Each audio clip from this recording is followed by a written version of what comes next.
हम पर्वतों को देखते हैं तो हमें लगता है कि इनका निर्माण कैसे हुआ होगा। इन्हें कई वर्गों में बांटा भी जा सकता है क्या? इन्हें निर्माण में कितना समय लगा होगा? आज हम इन्हीं सवालों पर बात करेंगे। चलिए वीडियो शुरू करते हैं।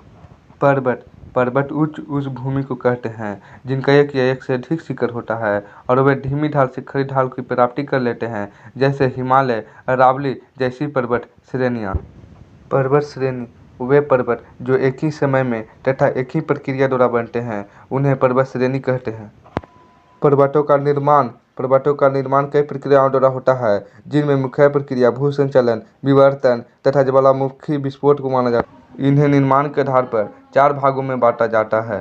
पहला बलित पर्वत, दूसरा बलाक पर्वत, तीसरा ज्वालामुखी पर्वत, चौथा अवशिष्ट पर्वत। अब इनके बारे में एक एक करके जानकारी प्राप्त करते हैं। पहला बलित या मुर्दार पर्वत। इन पर्वतों का निर्माण पृथ्वी की आंतरिक शक्तियों के प्रभाव से धरातल की शैलों में वलय पड़ने से होता है। उदाहरण के लिए हिमालय, रॉकी, एंडीज इत्यादि। दूसरा अवरोधी या ब्लॉक पर्वत।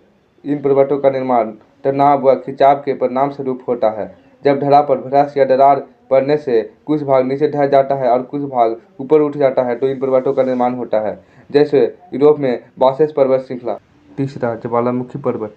इन पर्वतों का निर्माण ज्वालामुखी के उजागर के कारण होता है। जब लावा ठंडा होकर कठोर रूप ले लेता है तब इन पर्वतों का निर्माण होता है। किलिमंजारो, केन्या इत्यादि इन पर्वतों का उदाहरण। चौथा अवशिष्ट पर्वत। पृथ्वी पर अपरदन के फलस्वरूप इन पर्वतों का निर्माण होता है।